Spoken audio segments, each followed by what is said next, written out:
Hello, everybody. Tina Hogan Grant here with my Cuppa A Natter that I do every month. Well, it's not every Monday, every other Monday, twice a month. And I like to bring authors into my home and we talk about books, writing, life as an author, what we're working on, and any questions that you have. I'm going to have you put them in the comments. Again, my name is Tina Hogan Grant. I write a few genres. And I do have a new book coming out in August. I did want to do my shameless plug at the beginning of the chat. It's going to be the fourth book in the Sabella series, and it is available for pre-order right now for $1.99. And tonight I have Kiersten Modglin joining me. How are you doing this evening? I'm doing well. How about you? I'm doing good. So I'm so glad you're joining me. I'm excited to talk to you. Yeah, I'm excited to be here. I was looking at your Amazon profile, and the first thing I said was, "Oh my God, she's written a lot of books." Yes, yeah. I have my 24th book releases this month, and then my 25th will release in July. So You have one coming out now, which is May. Yes. And then you have another one coming out in July, 2 months later. Yeah, so I basically release every month or every other month. The only reason these are as spread out as they are is because it's with a publisher. And so we gave a little bit of a break in between my indie release in May and then my publisher's release in July. And these are full-size manuscripts. They're full-size. My books are usually between 200 and 300 pages. So about 60,000 words to 70,000. Right. My latest is 75,000. So right around that range. Congratulations. I am impressed. Thank you. Thank you. You are like a prolific writer. I try to be. It is my full-time job, so it's what keeps the lights on, and I have to keep at it if I want to pay the bills. And how long have you been writing? Since 2016, so almost 5 years in August will be 5. I am really impressed. Thank you. Okay. This is your full-time job. So do you have like a writing routine or a writing goal every day that you commit yourself to? Tell me a little bit about, your writing routine every day. Yeah, so I do have a writing routine. I'm very, very lucky that my writing supports us. So my husband is able to stay home with our daughter. So I have a lot of help. I basically get up every morning and write pretty much all day. So from about 9 o'clock till around 2 is usually when my day is done. And basically what I do is at the beginning of the year, I set out a release calendar with my editor and my proofreader. And then at the beginning of like when I'm supposed to be starting a new book, I'll sit down and I'll average out how many words I need to write to finish a 60,000 word book before my deadline. And then I have like kind of a spreadsheet going where I'll plug in my words every day and it tells me whether I'm under or over. So the next day I might need to write a little more, a little less to hit my goal. But I usually aim for about 3,000 to 5,000 words a day. Really? Yeah. I want to be where you are in a few years. My hat's off to you. It's the dedication and just disciplining yourself. Thank you. To get the books done. It is. There are so many distractions. Yes, I mean, when you wrote your first book, what was it? Do you remember what the title of your first book was? Actually, I do.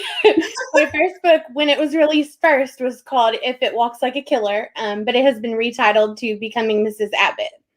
And when you wrote your second book, how long was there a gap in between? I'm just curious how how much. My first 3 books were with a traditional publisher. And they were released in August and then November and then another one in November. So a bit of space in between, but those books all took me a year to write. So I was not at all as disciplined as I am now. But they released pretty quickly because I had the traditional publishing deal. Right. And then after that, I only released 1 book in 2017. So I was like, only. Yeah. My goodness. I had my daughter that year, so I was like, I need a little break. But then I got you sound like you're really organized. You have a system, you have a schedule. What about weekends? Do you write on weekends too? I do. I try to write shorter amounts of time. So I'll usually only write basically my day normally is 9 to 2 writing, and then I work until 5 doing other things like ads or newsletters or anything like that. And basically, I'll just try to do my word count on the weekend. And I mean, I can always take a day off. I just catch up during the week. Yeah, I think so. I think you've earned at least one day off. I try to take time off when I need it, when we have something. But the lockdown has been so wonderful because we haven't been able to go do anything. So there's not ever anything to do. I'm like, I'll just go down and write some more. Wow. My hat's off to you. I love it. I mean, I'm happy if I get 1,000 words done a day. You're doing 3,000 to 5,000 words a day. I just like, wow. I really admire you. Before we continue, I do want to say hi to a few people. We've got quite a few people joining us. Again, I'm talking to Kiersten Modglin. She is the author of, let me see if I'm correct, 27 books so far? 24. 24. Okay, I'm jumping ahead here. Okay, 24 books. We're going to talk about her latest ones in a few minutes. I want to say hi to a few people. I do see a few, not as many as last time, but a few Facebook users, which means tells me that you are watching this in my group, which is the private group. So you need to click on the blue link above the video. That'll give StreamYard permission for me to see your name. If you're on my author page or YouTube, it's not private, so they're not asking for permission. But I see that Karen is here. She says, hey, nice to meet you, Kiersten. Another Facebook user says, woohoo, love that you both are chatting together. I'd love to know who you are. Click on that blue link above the video and we can see your name. Janet is here. Bambi, Wendy, Peggy Patterson. Hello, Tina. Nice to meet you, Kiersten. She's impressed too. Virgie is here. Another Facebook user says, I'm Superwoman. I mean, you're Superwoman. Impressed. Peggy's asking, here's a question for you. Is your mind always working, or do you turn it off and on and sleep? Well, it really depends. My mind is definitely always working. I've said that since I was young, I've never been able to really I love to read, don't get me wrong, and I love to watch TV, but I don't enjoy them the way that I think normal people do. When I compare it to my husband, because he will really just get into it and not be thinking about anything while we're watching a show or when he's reading. But when I'm reading or when I'm watching a show, I'm thinking of the million other ways that I could spin a story similar. The way I love this character and I'd love to write a character similar. My mind is always going. When we're on vacation, one of my most recent books, we were on vacation in the mountains. And by the time we left, I had an entire story plotted out in a cabin in the mountains. So my mind is always twisting new stories. I have no shortage of stories. I do sleep, though. That's good to know. And what genre do you normally write in? What is your main genre? So I write thrillers, psychological thrillers. Nice. Are they like murder mysteries too? Yeah, so they're some are murder mysteries, but a lot focus more on husband and wife, secrets and drama and affairs, and someone ends up dead and who did it and that sort of thing. So they're not traditional murder mysteries when you think of Nancy Drew or anything like that, but they're more kind of Gone Girl-ish stories. Okay. What inspired you to write that genre? What drew you to that genre? Funnily enough, Gone Girl. Oh, really? Yeah, I actually, I had always read more traditional novels that focused around detectives and that sort of thing, solving mysteries. And I read Gone Girl, and I remember I really just related to those characters in such a way. And I was like, I've never read a mystery that wasn't a murder mystery, and it was more about the husband and wife's relationship. And I was like, I can relate to them more than I can relate to a detective or a spy or anything in the books that I'm used to reading. And so I just really dove into that genre of psychological and domestic suspense and started reading, and I just fell in love with it. And I was like, this is the kind of book I want to write. And I wrote my first book the next year. Wow. Now, do you plot out your books, or are you a prankster? Do you just let the characters tell you what's going on? Oh, I am a plotter to the max. Oh, really? Okay. I'm so organized. My plots don't always work the way that I want. I outline everything by chapter. I don't put a whole lot of thought into the chapter. It's usually just one sentence, John meets Sally. John and Sally go here. Chapter 2, John goes to work. Chapter 3, Sally runs into Okay. John, you know, Mhm. that sort of Right. thing. So it's not like paragraphs, but I do outline it, and then usually midway through it kind of goes off the rails, and I just let it do it. You let it take its course and let Yeah. them tell you what to do. Okay, Yeah. that's what happens with me. I try plotting, and I can't do it. I tried, and it doesn't work for me. Yeah. Janet is here. She says hello. Raina is here. Let me see. Oh, I just passed a question, I thought. I'm sorry. There's another one from Peggy. Do you have a favorite author or mentor? Actually, my favorite author isn't a thriller author, which is kind of funny, but my favorite author is Jodi Picoult. Oh, okay. I love her. I love her I books. love her. She is Even so raw. yes, and anything that she writes, like even though they're not thrillers, there's always a twist. I love that she makes you feel for her characters. She just writes so beautifully. So I have every one of her books in hardback. I love I her. have quite a few. And what I like about her, she writes about things that a lot of people are afraid to write about. Yes. She crosses, I wouldn't say crosses the line, but she brings up subjects that are great for discussions in book clubs. Yeah, I agree. She's She very does. She writes unique. those subjects that most people stay away Yeah. from because They they don't. just don't want to touch. But the Yeah, way she writes it, no, I'm not going to say she gets away with it, but she dives deep. she She does. doesn't just touches the surface. She Yeah, dives deep and gives an explanation of why this is in the book. exactly. And it's And like both sides of it, and you really get to see yeah. so much. I love her writing. Yeah, I agree. Great, that's awesome. Okay, so we're going to talk about a couple of your books, like I mentioned. But before we get into that, give me a little background on yourself, like what you like to do when you're not writing, and where you're from. You know, whatever you feel like sharing. You know, Yeah. to the rest of us. So I live in Nashville, Tennessee, with my daughter and my husband. My daughter's 4, so she keeps us busy. Oh, no kidding. um, Basically, my hobby is when I'm not writing, which is very seldom. I love to watch Netflix. We like to be outdoors. We have a little woods area near our house, and we go walk in the woods and explore and play outside and all that sort of thing. I love to be at the beach. But most of my time, honestly, is pretty much writing and reading. Okay, the reason I'm going to ask this is, are you like in the heart of Nashville, down No, we're in the suburbs. in the suburbs? Because I'm going to be in Nashville Are you? on July 13th till the Oh, 19th. Oh, no, wait a minute, July 13th to the 18th. are you And really? if you're close by, I would love to hook up with you and have coffee or whatever. But I'm down. I'm going with my son and his family. We rented a cabin, Yeah. and we're going to be there for a week. So I would love to hook up with you. Yeah, I'm down. I live 15 minutes outside of Nashville, so that's Oh, and I think this cabin that we rented is about 15 minutes. My son's best friend since he was like 5 years old. He came out here for his wedding. He was the best man. yeah, He lives in Nashville. that's So awesome. we're all going to hook up. And It's a I've nice never area. been to Nashville, and it's been on my bucket list. It's a very nice area. I hear it's gorgeous. And I love country music. I'm a huge fan of country music. Every time my sister comes out from England, I have to take her to a concert.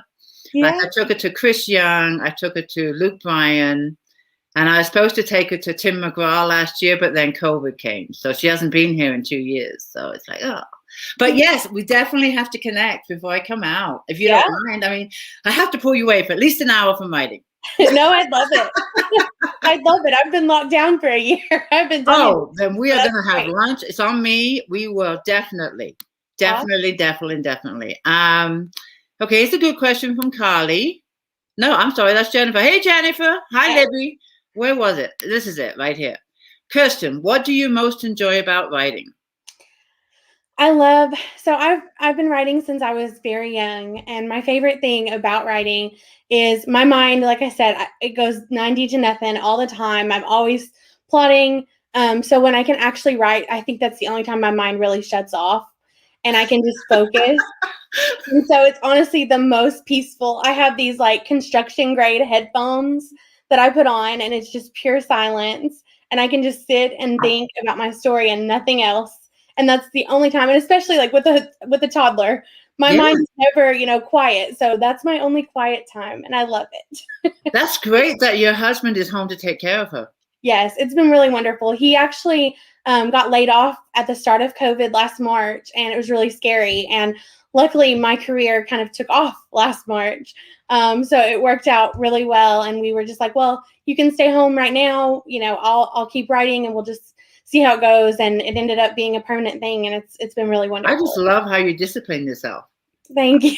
I really do. I just admire that. I mean, I discipline myself that I have to write 1,000 words a day, but you are like, wow. Well, I worked a day job when I was writing before. And so I would get home, put my daughter to bed, write from 8 to like midnight or later, and then have to be back up by 6 in the morning. And so I'm like, I never want to go back to that. So I have to keep releasing and keep writing. And so honestly, it's almost like, I love it. Don't get me wrong, but it's almost like a fear thing of, if I don't keep doing it, I'm going to have to go back to that schedule. And I don't want that.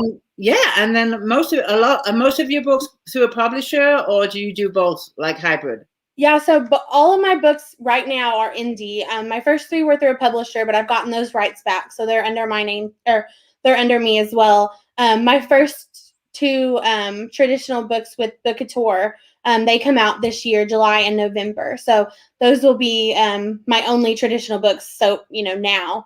Right. And then the rest of mine will still be indie. Okay. I get the rights back to my debut novel in 1 month. It's so exciting. I can't wait. I got so excited when I got mine back. There is no comparison to tradition and indie. And when I say the main comparison is the check. Yeah, it's so true. It's so true. I'm very excited to work with Bookouture because they're very big in like the UK, especially where I don't have a lot of readers. So I'm really just hoping to reach readers outside of the US with them. But yeah, I love being indie. I love it. I can never go back to a publisher. And you also have to find time to market. Yeah. I mean, that's a full-time job in itself. Well, it is.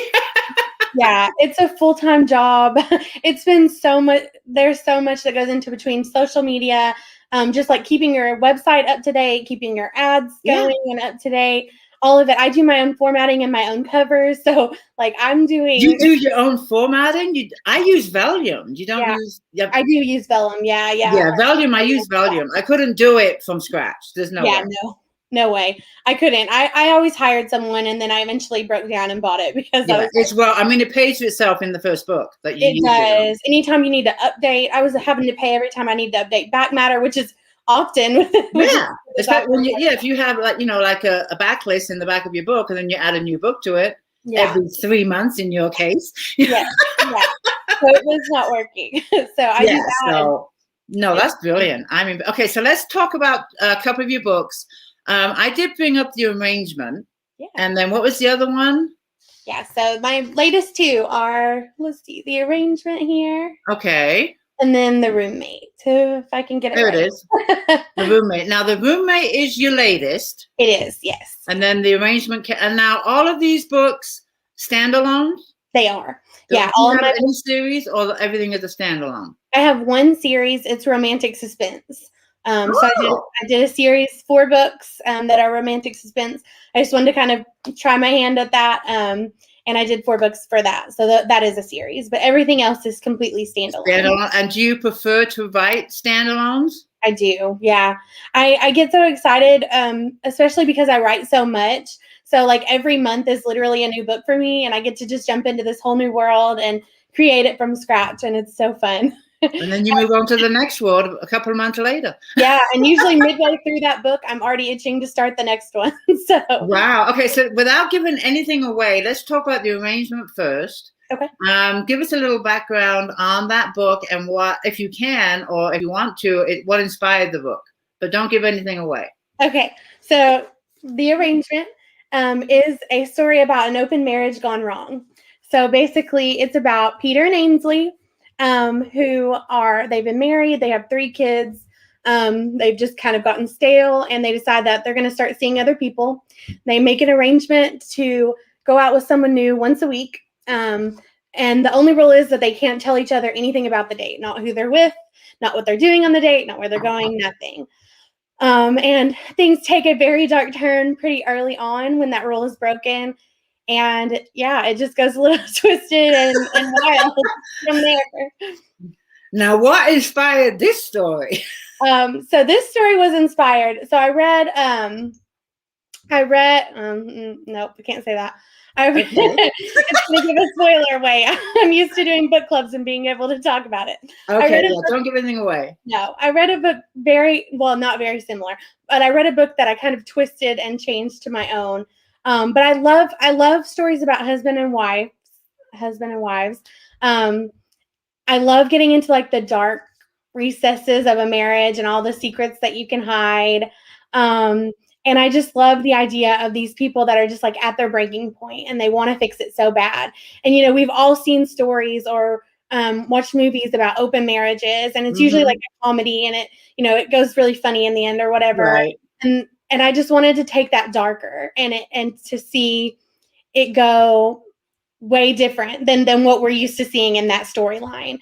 So yeah, it was just a lot of fun to write. It was something. It sounds like it. Yeah. And the book covers. Now, do you do the book covers too? I do. Yeah. Oh, yeah. You're just like how many hats are you wearing? A whole lot. I've lost count. I know your husband has a great job helping you with your child, but is he involved in your author career too? He is, yeah. So we both came from banking and finance before. So he really helps me with my ads. He's very analytical about numbers, and so he can look at my ad and tell me what I need to do, and he really helps me with that. And he also helps with publicity, reaching out to podcasts and reviewers and that sort of thing. He's the most supportive person. He's constantly posting online, about my book on his Instagram and just trying to drum up new readers. And I have a TikTok, and we do all these funny videos together and create little commercials together. So that's awesome. So it is a team effort. It's like a family business. It absolutely is. And we bring my daughter into some videos and have her. I love it. Her little recommending mommy's books video. And I have to find you on TikTok. I got to check this out. That sounds so cute. Thank you. And does your husband read your work? He's read some. I don't know that he necessarily wants to read all. he might sleep with one eye open. But he does. He has read all of my earlier books and then some of my more recent ones. But he's not a huge reader, so to get him to read is a little like pulling teeth. But he does try and read. He really is so supportive. But he supports you in so many ways. I think it's fantastic. I really do. Yeah. And before we go on to the other book, I'm going to read the description of the arrangement from Amazon. And it seems like whatever you guys are doing for marketing is working, because I read that you are one of Amazon's top 30 best-selling authors. I am, yeah. I'm a Kindle All-Star officially, which means I'm in the top 100 of all the books that are read on Amazon, and I'm in the top 30 officially. So congratulations. Thank you. All within 5 years. Yeah. You've been working really hard, and it's paying off big time. Thank you. I work my little butt off. You certainly do. All right, this is the arrangement descriptions I'm going to read, and then we're going to talk about your other book. I'd love to talk about all of them, but my show's only an hour. We need a series for that. We need a series. Okay, so here we go. So when she realized, Ainsley Greensburg is a fixer. It's what she prides herself on. So when she realizes her marriage is at its breaking point, she makes a decision to repair it, no matter the cost. Approaching her husband to propose the arrangement is supposed to be the hard part, but Peter agrees to the salacious plan almost immediately. The rules are simple. They will each date someone new once a week. They will never discuss what happens on the dates. Soon, though, the rules are broken, turning terrible mistakes into unspeakable consequences. When the only person they can count on to keep their darkest secrets in each other, new questions and deceits surface. Can they truly trust the person they share a life with, or will the vicious lies that have mounted over the years destroy everything they've built? Once Peter and Ainsley vowed to stand together forever, but as they push boundaries of deception, suspicion, and temptation, each begins to wonder if till death do us part may come sooner than they'd intended. Ooh. And the plot thickens. Yes. Very good. Okay. I'm intrigued with this one. Let's see the cover of the other one. So this is The Roommate. Ooh. The Roommate. And now this is the latest book. This is, yes. This released in March. In March. And again, without giving much away, tell us a little bit about it. So this book is about Wes. And Wes has, kind of similarly to the arrangement, he and his wife are having problems, and she has asked him to move out. And so they are drowning in debt. They both have, she's a teacher and he works in the music industry here in Nashville. But they have a very big house. They have a teenage daughter and they just have a lot of debt. And so he doesn't have a lot of money to, buy a new place or rent a new place. So he ends up in this really dodgy motel. And he is staying there when he runs into an old friend from high school named Elias. And Elias is like, well, I have an apartment with an extra room. You're welcome to come stay. So Wes goes and stays with Elias, just temporarily because he thinks he's moving back home to his wife. And pretty soon after he moves in with Elias, his entire world just kind of collapses.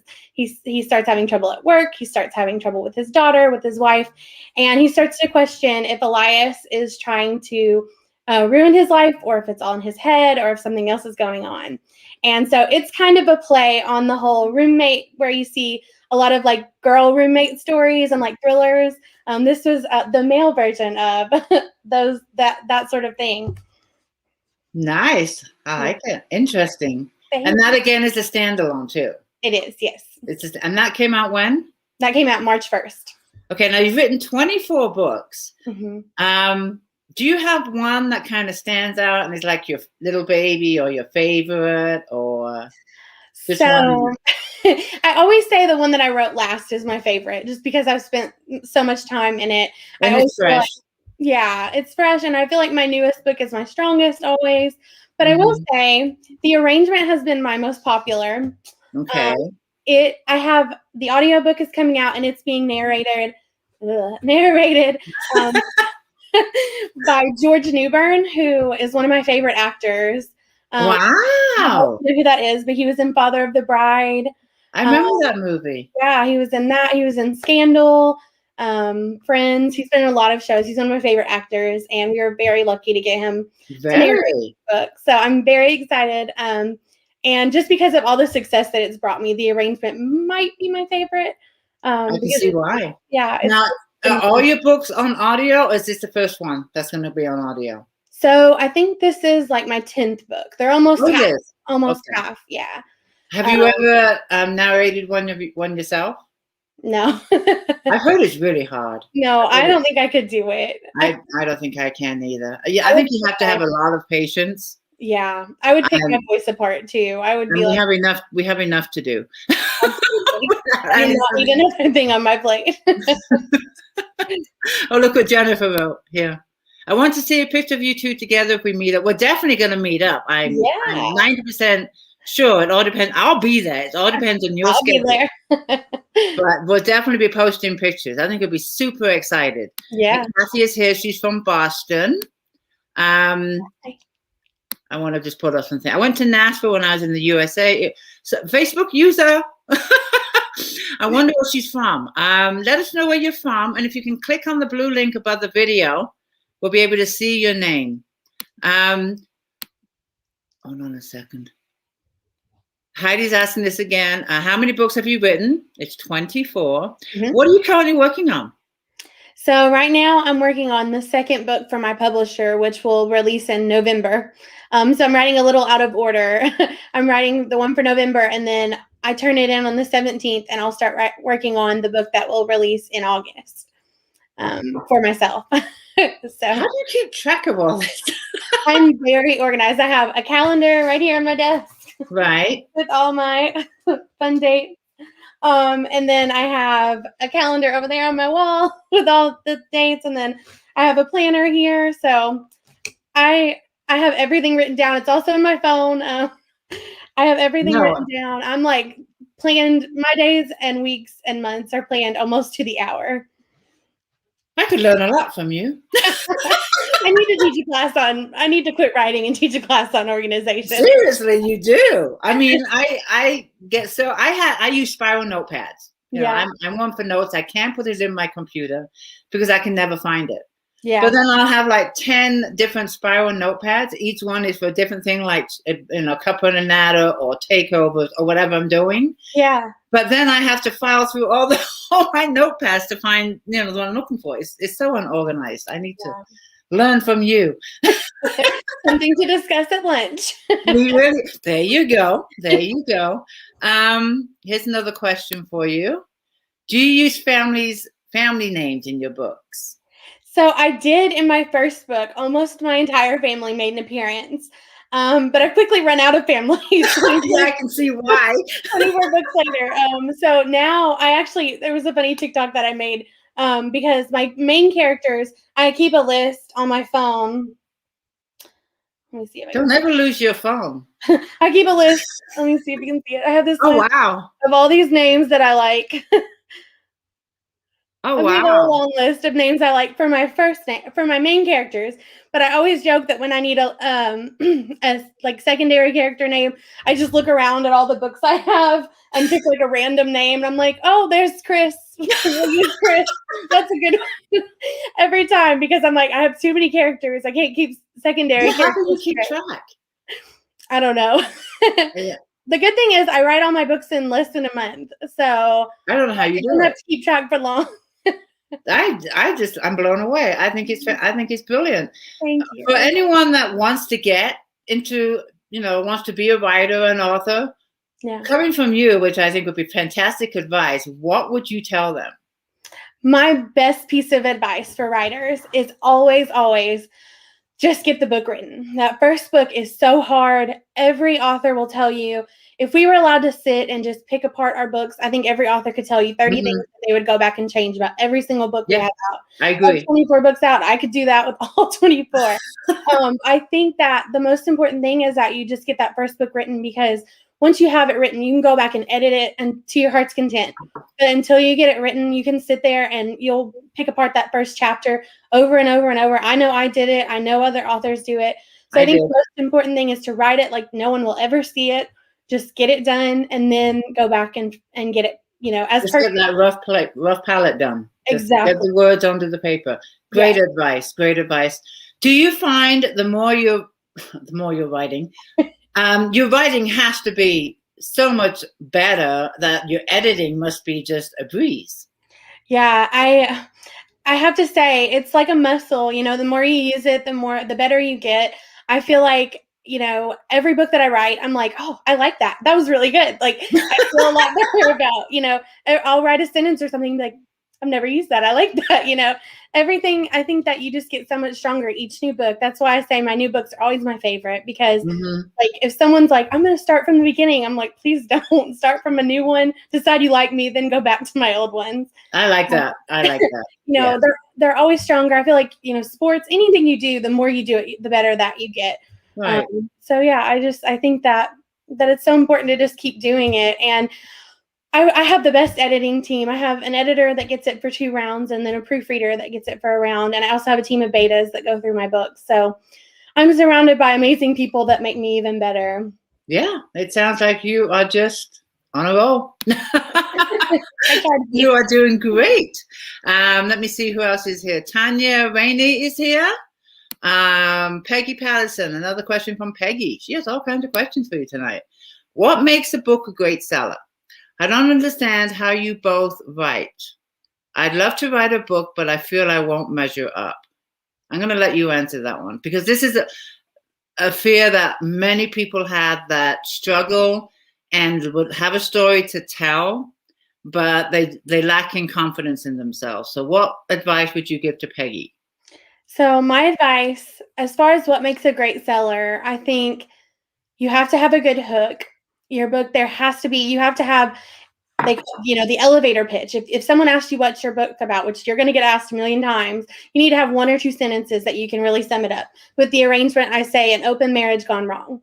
With the roommate, two roommates live together and one of them is trying to ruin the other's life. Something similar, 2 or 3 sentences, 1 or 2 sentences that really sum it up. As far as anything else, I mean, you've got to have a great editor, you've got to have a great cover, but there's not really a lot that we can control to make our books great or not. I think all of my books are great, and I have 1 or 2 that are my best sellers. I don't know the difference in, one book over the other to tell you why one would be better. So I think that's really up to readers, what makes a great seller. But the most important thing is that you put that, great cover on it, great hook, and then just let the readers decide. But as far as, feeling like you couldn't measure up, I think we all have that. I can tell you honestly, every single book I put out, I worry that I'm going to get the reviews that are like, I've liked Kiersten's earlier books, but I hate this one. That's every writer feels like that. It's imposter syndrome. I think I'll have 100 books out and still feel that way. So the most important thing is that there are always going to be readers. You can pull up any of my books and find 5-star reviews that are like, this is my favorite book ever. And you can find 1-star reviews that are like, this is utter garbage. There are going to be readers that love it and there are going to be readers that hate it, but you've got to find your readers. And the only way you can do that is to actually write it and get it out there. Yeah. And we can't please everyone. No, not at all. Yeah. Unfortunately, we can't please everyone. And, I've talked to authors that I've gotten the 1 or 2 stars and it's torn them apart and they've, been upset about it. And you just have to move forward. Yeah. You just have to move forward and just, if it's critical feedback, then take it and pay attention to it, but just move forward. Don't let it, tear you up. It's just not worth it. It's just not worth it. It's not. I remember I cried with my first 1-star review, and you develop a tough skin, and now they don't really bother me. I'm not going to say they don't hurt my feelings, but you just get better at it, and you have enough cheerleaders, in the 5-star reviews to make up for it. Yeah, it's just like movies. You see a movie at the cinema and you'll probably love it or hate it. And you might go to yourself, why did this get an Oscar? There's a few movies out there that I don't understand why it got an Oscar, but people love it. Exactly. And one trick that I used a lot in the beginning when I got bad reviews and was really upset about it, someone was like, go find your favorite book on Amazon and look at their 1-star reviews. See? And then you'll feel like, well, if Gone Girl can have 1-star exactly. reviews, what do I think that I wouldn't, And that, there you go. Perfect. Makes me feel a lot better. There you go. I also read on your bio on Amazon that you're a Netflix addict. Yes. When do you have time to watch Netflix, number one? My husband and I, that's basically our only alone time with our daughter not being awake. So usually she goes down about 8 or 9 o'clock. And from that time until 9 to usually midnight, we watch Netflix and just relax and decompress and enjoy it. And that's honestly, I sit down with a cup of tea and Netflix, and that is my favorite time of day, just getting to sit there and just. Now, do you binge watch series or are you a movie person? We love series. Oh, really? Okay. Yeah. Which ones can you recommend? I don't watch a lot of Netflix because I don't know what to watch. Oh, so, okay. My new obsession is Dead to Me on Netflix. Okay. Okay. Has Christina Applegate is one of the main characters, but it is about 2 women, and one's husband is dead and the other one killed the husband, and she doesn't know it. Sounds like one of your books. And that's not a spoiler. It happens in the first 10 minutes of the show, but it's really cool. It's hilarious. It's like a dark comedy, so it's really dark and twisted, but there's so many funny moments. You just laugh the whole time. Dead to Me. Okay. You have to check it out. It's really good. I will. Yeah, I think the last one I tried watching was Bridgerton. Yeah. That's Shonda Rhimes' new show. I'm obsessed with her, but I haven't watched that yet. It's good. I've only watched, I think, the first or second season. Yeah. My issue is time. I'm amazed that you have time. It takes me a long time to get through them, I will say, but I love. Well, you have to decompress, like you said. Yeah. You really do. Otherwise, you're just going to drive yourself crazy. Jennifer says she loves Dead to Me. Okay, so you're working on, I've already lost track. You're working on one now, or it's completed? Is that what you said? I'm working on one now for my publisher that will release in November. Mm-hmm. And you have the apartment. What was the one you just held up? The Roommate. The Roommate. That's the newest one. Can you hold those covers up one more time for people that are here? Let me get them. There we go. Yeah.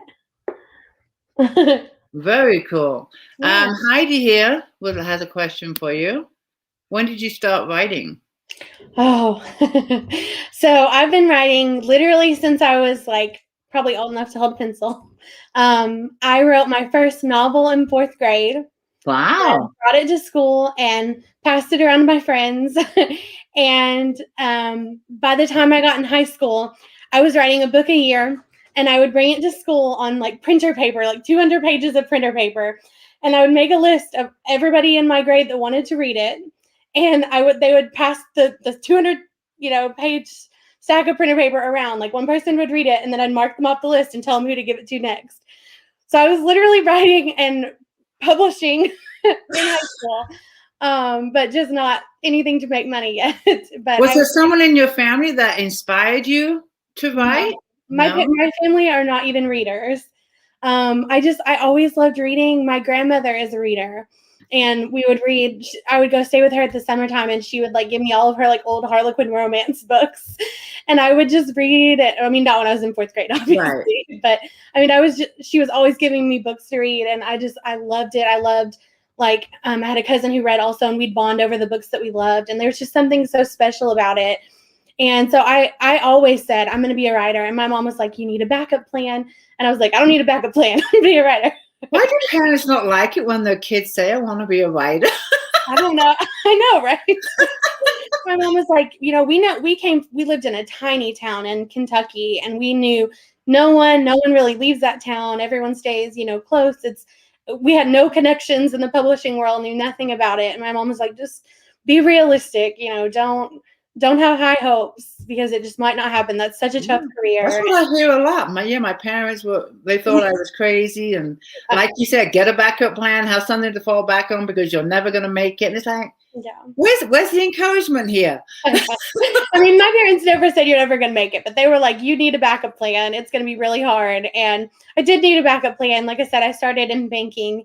But my first novel came out when I was 22. So I basically, as soon as I could start actually trying to publish, I started trying to publish. Yeah. You've had a goal since you were young. Yeah. Yeah. I've always wanted it to happen. And here you are. See? You can always fulfill your dreams if you never give up. That's right. Here's a question from Karen. What would you be doing if you weren't an author? Gosh. So if I could choose something, I would have loved to be a teacher. If I wasn't an author, I love before I got in banking, one of my first jobs was working at a daycare, and I loved teaching the kids and getting to come up with lesson plans. And so I just think that my mom was a teacher, and I just think there's just something so special about teachers, and getting to I think you have the temperament too to be around kids. Thank you. I love calm, soothing voice. I love kids. I love getting to go. I've gotten to go talk to some schools about my writing, and I just love seeing young people be excited about their futures. And I don't know, it just gives me warm. Yeah. So if I wasn't a writer, this is what I would do. I can see it. Yeah. Mm-hmm. I'm going through the comments real quick. Let me see. Look at this, see, Peggy. I just love teen. Oh, I thought it was for you too. Well, both of us. You are so uplifting. Thank you. Yes, you are. You're very inspiring. And I hope there's a lot of authors or wannabe writers that will watch this and just be inspired by you, because your story is fascinating. And it happened in such a short time. You've only been, I'm going to say 5 years. Correct me if I'm wrong. Yeah, it'll be 5 years in August, so not even 5 years. Yeah. 24 books, top seller in Amazon. Amazing. And now you have a well-known actor narrating one of your books. Yeah. I'm waiting for that movie now. I have my fingers crossed. 24 books. Come on. Yeah. I have an agent in Hollywood, so we're hoping for it someday. Oh, yes, definitely. Yeah. There's a few people here that want to be teachers. This is Jennifer, my 17-year-old son. Is working towards becoming a teacher, but he also writes on the side. He's 17. Awesome. That's perfect. That's awesome. That is awesome. I love that. And then Heidi says right here, You're a new author to me. Nice to hear you. She's from Boston. She is. When you're not writing and not watching Netflix, what else do we do? Oh my goodness. Not Do you really. I cook? mean, Do you bake? Any outside activities? no, my husband is the chef in our house. I don't touch the kitchen really. He loves to cook, so he does all that.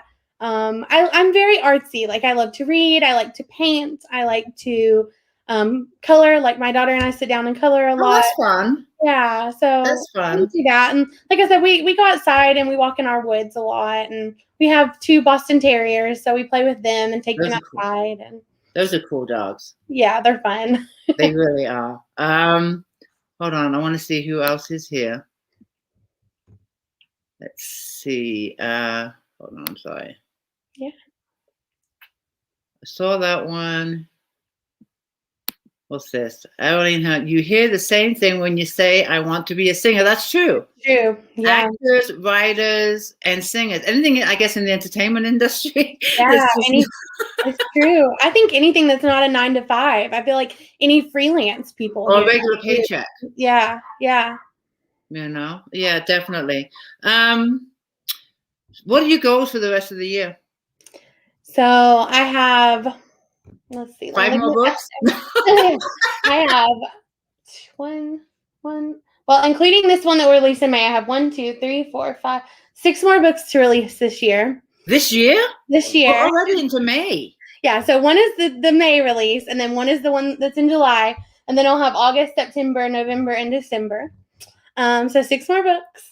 And then I would like to get at least half of them into audio. We're working on the roommate right now, getting it into audio. So a few of those, I'm really holding out for, a movie deal or something like that. But mostly I just keep my nose to the grindstone and keep working, and hopefully it'll all work out. Well, you got to let us know if that movie deal comes. I'm hoping. My agent is working on it. Wow. Incredible. It's already almost 10 to 6.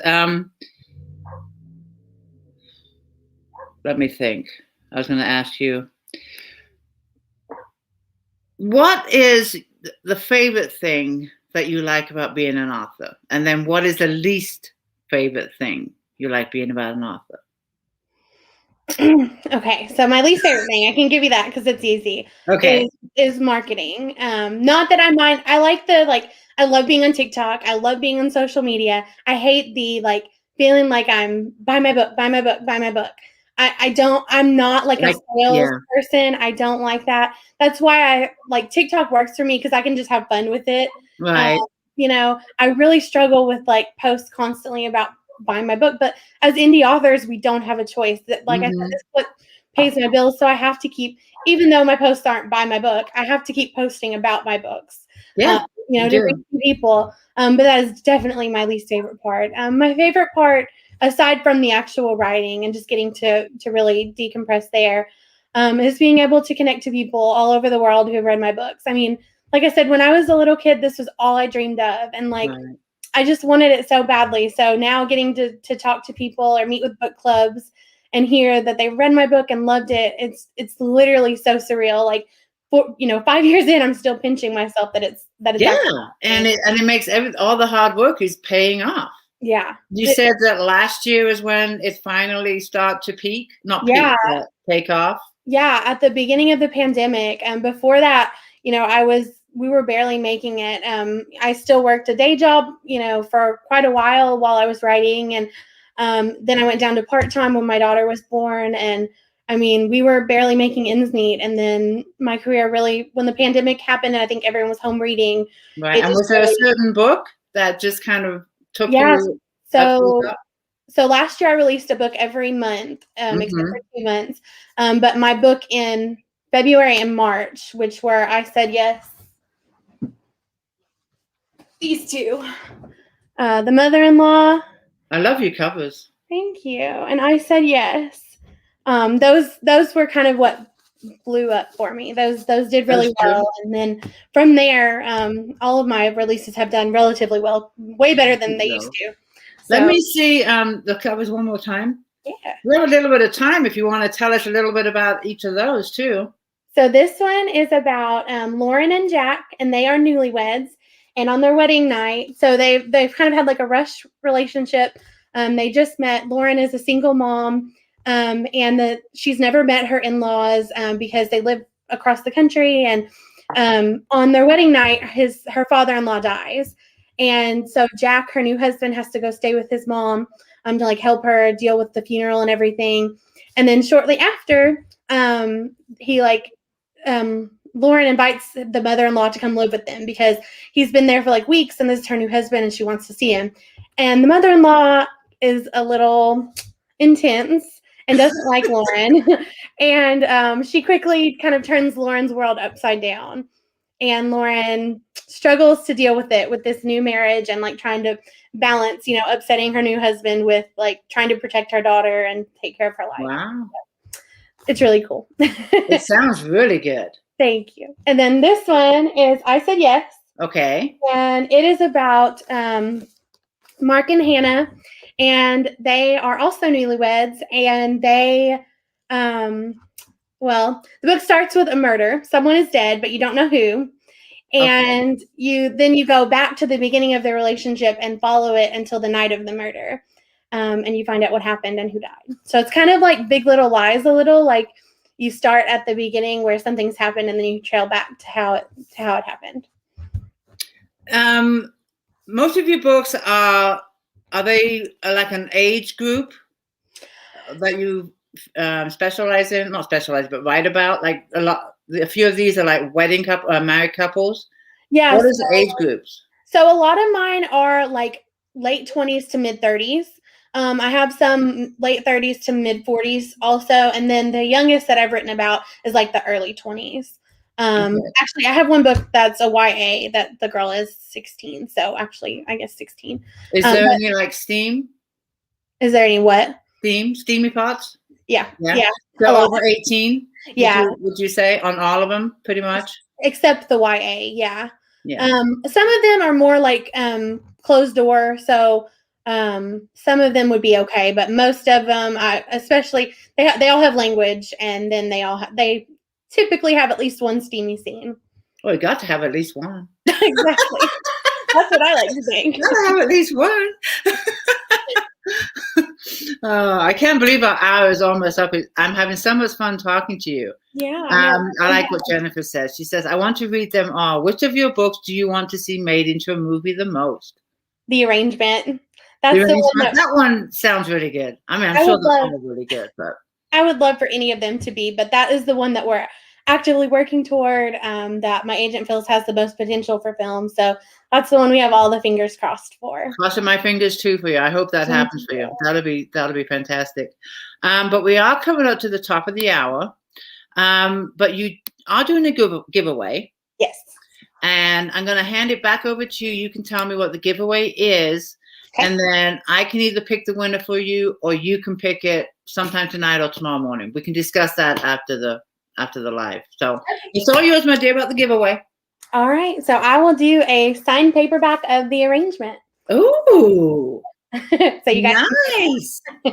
Very nice. And that will be going, the people that are entered are the people that are here for the live. Okay. So I'm going to take note of who's here, and also my author page, because there's 3 places they can watch this live, and we get the feed all in one. Okay. So when we pick a winner, me or you, we have to go to each page. YouTube, Facebook group or Facebook page, but most of the viewers are on Facebook, in my author page or my group. There's a few on YouTube, but mainly in Facebook. So we do have to make sure that we check and see who's watching live. But I have had a fantastic time talking to you. I really have. And then thank you for having me. Oh, I'm inspired by you. I want to go write. Everybody go chase your dreams when we get off here. That's right. But I would love it if you would leave your links in the comments after we've gone live, and let people know where they can find you. I do know that you are in my group. Yes. Please, keep popping in and saying hi. And if you want to do a takeover, we do Tuesday takeovers for authors. All right. If you have the time. I really don't want to put it. I do have time. But keep it in mind, you're more than welcome to sign up and do a Tuesday takeover because you have so much to talk about and so many books to talk about. Thank you. I just love your story. I really do. And I want to, yes, thank you. And I want to thank everyone for joining us tonight. I love seeing you guys and hanging out with you all. And thank you, Kiersten. Yeah, thank you guys for hanging out. Good night, everybody. Thank you so much. Good night. Night.